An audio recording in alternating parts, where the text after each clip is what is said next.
Welcome to Episcopals, bringing you the latest in faith-based advocacy from the Episcopal Church Office of Government Relations. I'm excited about this conversation today.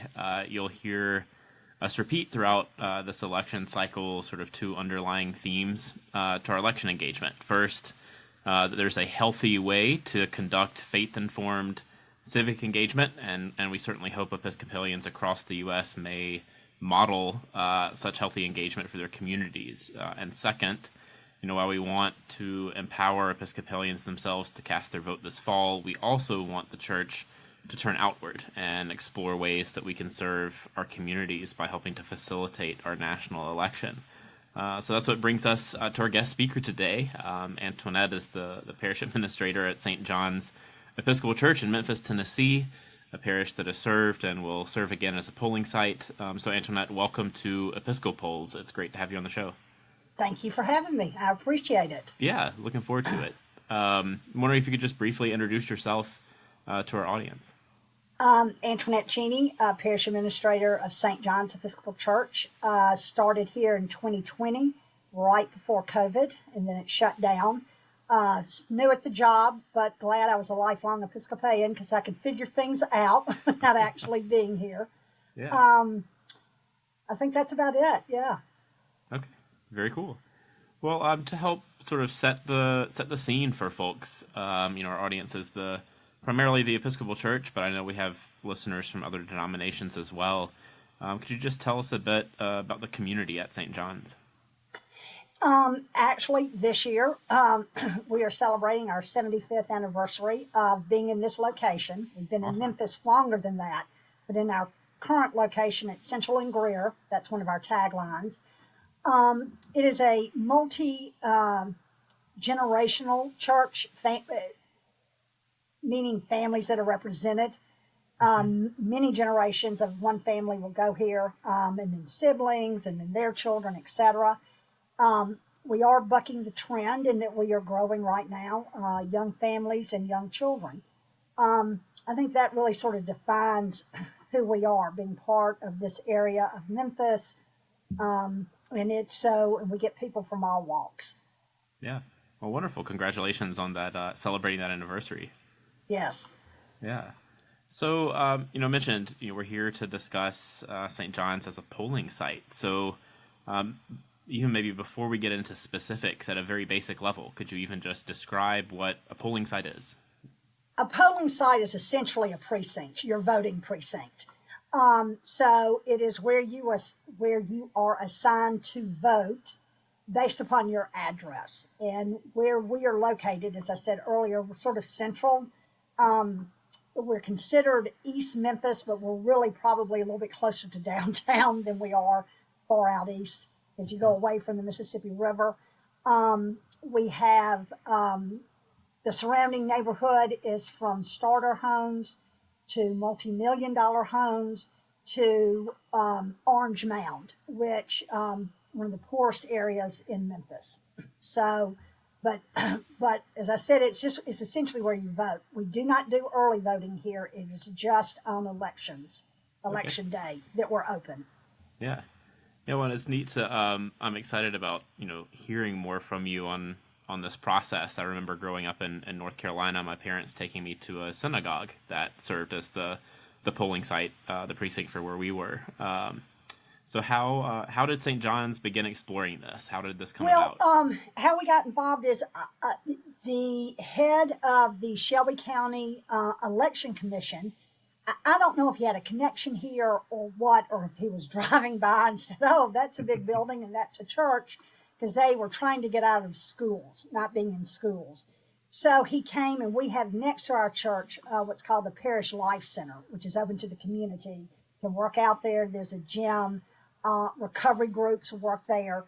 And so it's a big building, and he came and looked at our facility and left his card, because I was actually in another meeting, saying, would we be interested, or asking, would we be interested in being a voting precinct, polling site? And I was like, yeah, and didn't ask anybody, sort of did it, said, didn't ask permission, asked forgiveness, but it was very well received. that we were doing this in the community. Yeah. So Very that's cool. how it came about. Yeah, so I know of places where, churches have they've reached out to the election office to offer, their facilities for this, but it sounds like they contacted you then. They did, and so I would encourage Episcopal churches to reach out to their local election commission, because I had no idea that they were looking. It wasn't in any newspaper like, oh, okay, we have the Right. facility. So I'm glad that however he decided to end up here, he got here and we were able to accommodate what they wanted. Yeah. No, I love that. And, our, as our listeners know, and, from our conversations, we're the Office of Government Relations. And, a lot of people know us for our advocacy, but we really try to emphasize that the relationship word in our name. And this is a part Right. of what can come from just having those connections with government offices. We can actually work together, including as a polling site. Yes. Yeah. So, what has the process been like? What was it like to serve as a polling site? What has the parish had to do? Was it disruptive? What are the benefits, challenges? Kind of a rough overview. I would say we were probably more nervous than they were. We talked about it at multiple staff meetings. Oh my God, they're coming here to, to vote, and like, are we going to be ready? I don't know why. I think they were very laid back, very easy to work with. They have it down pat. I mean, they really do. The moving company that brings the machines to their volunteers, and they continually said, do not change anything in this building for us. The only room that we could not access or was not open for business was the gym, which is actually where the voting took place. During all of their setup, during the election day, people could still use the track, which is on the second floor, and you walk around the gym, could use the exercise room. The recovery groups were still able to meet. So honestly, it was not inconvenient. They had their own signs where to park. We did offer them water and coffee, and we were told we were one of the more hospitable places. And I'm like, it's just water and coffee, but we can do that. Probably the most difficult, and I'm the one that had to do it, is opening the building at 5:30. Yeah. Because the election starts at 7:30, and they have a whole procedure to validate the voting machines that they have not been tampered with. So all these people come in and they sign off. But it wasn't inconvenient at all. And they didn't take up much space, meaning the voting machines came early before the election and left about 3 days later. And they're mobile and they're small and we're able to sit in a hallway. So it really was very easy for us to do this, which I'm glad. It was easy, and I'm glad it happened. Yeah. Yeah. What have there been any sort of impacts or reactions, for parishioners there, for the community and doing this? No, we announced it in our parish email, like, yay, we are a new, voting precinct. Some of our parishioners vote here, just based upon obviously where they live. I think the response, no news is good news. It's like, oh, okay, that's great. And then everybody went on. There was no like, why are we doing that, et cetera, et cetera. It was more, oh, I'm glad to see that we're using the Parish Life Center, which is for one of its intended purposes, to be open to the community and the neighborhood. Sure. So Very I think overall it was positive. Yeah. Well, that's good to hear. And I know in other instances, not every parish in the country is going to have a parish life center or have a large enough facility to be a Correct. precinct. Has there been any engagement, with other organizations, including other churches, sort of as a part of this process? Yeah, they use churches, our commission. They use community centers. They use the Y. They use a place called the Agri Center. So it is all over the city of Memphis. A disadvantage is our Parish Life Center is ADA compliant, meaning we have restrooms and you can get into the building up a wheelchair ramp. We have lots of parking. If they had wanted to vote at St. John's, the church, it's not ADA compliant because churches don't have to be. Under the law, churches are not, they should be, they are not required to be. So we can get people in and out, but we don't really have sufficient restrooms if we have a lot of people coming in on wheelchairs. So I do think that we were lucky that that building was ADA compliant and they were able to use it, because all the other places I've gone to vote, you can see how people can access in restrooms, etc. Right. So, but they are all over the city of Memphis. And Yeah. a lot of the early voting sites are churches. Very cool. It's neat to just hear that you all were a part of, that network and that community, helping, being the site where, voting happens, where the election workers, also feel comfortable, and welcome to do the work that they have to do. That's so critical. It is important, and we do have a security guard that's here that patrols. He doesn't stay late. He's usually gone by 4:30 or 5, but early in the morning it's dark. So I think that was a level of comfort, even though at the time I doubt they knew that. But I hopefully people appreciated there was somebody driving around looking at their cars. Yeah. And it was pretty busy because it was Super Tuesday. And I'm assuming that the presidential election will be even busier, So staff, that'll probably be an inconvenience. We'll have to park on grass to make sure all the voters can have the parking places. We have a place that we can park. But we'll be fine doing that. Yeah. Wonderful. Well, and, for listeners, I had talked about this too in preparation for recording today, the ADA compliance issues. So thank you for covering that. And I want to let folks know or remind people that the National Disability Rights Network has resources for churches and other institutions that are serving as polling sites on how to make those sites accessible. As you mentioned, churches sometimes aren't because we don't have to be ADA compliant, but in many cases, a particular parish may have stepped up anyway. But sometimes there are even simple changes that don't have to cost that much, if anything at all, that can make a church even more accessible when they're serving as a polling site. Correct. And we talk about it all the time, that we have ramps. You can get in, whether it's coming into the church or into our parish hall.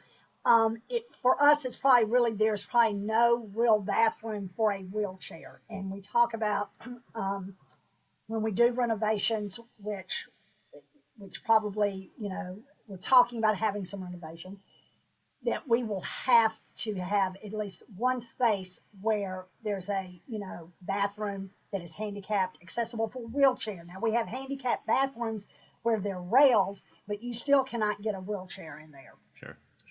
So we are conscious of that fact. Yeah. Yep. So, but well, yeah, and that's interesting so about the. Go ahead. I'm sorry. Go ahead. No, just important to be aware of that. And glad that you are.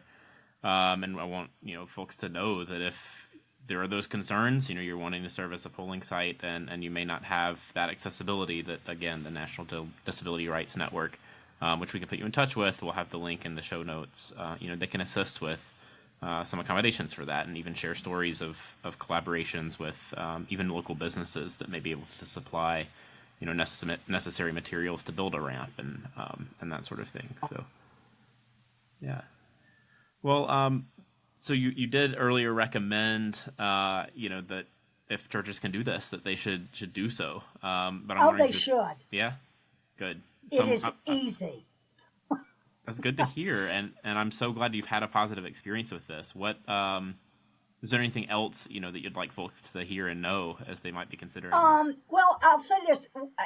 We were worried, like, okay, can we put stuff up that we're a church? Like, can there be religious things around? And yes, the only thing that you can't have, which I think everybody knows this, you can't walk in with somebody's information, like a brochure about a candidate.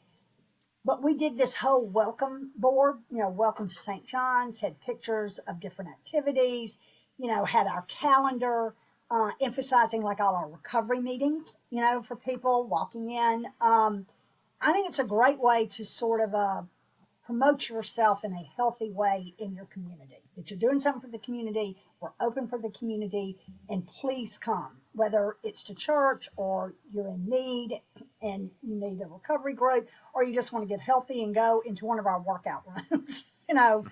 Whatever floats your boat, please come to our church.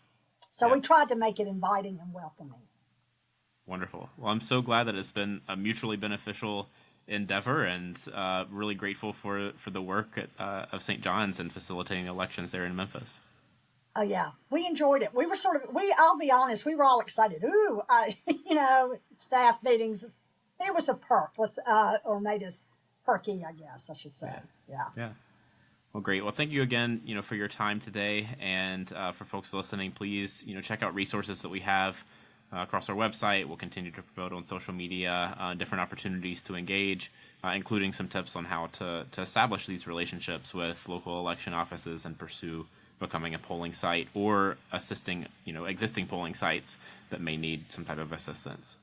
Well, thank you for having me. I appreciate it. It was, when you reached out, I was like, wow, okay, yeah, this is great.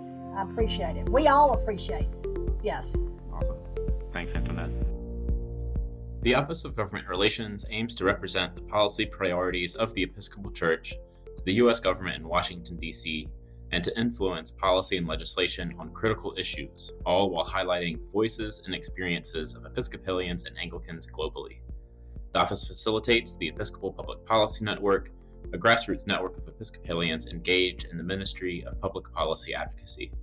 Take action and learn more by following the links in the description. The Episcopal's podcast is produced by the staff of the Office of Government Relations, with support from our podcast engineer, Ellie Singer, and project manager, Chris Sikama. Thanks for listening, and join us next time on Episcopals.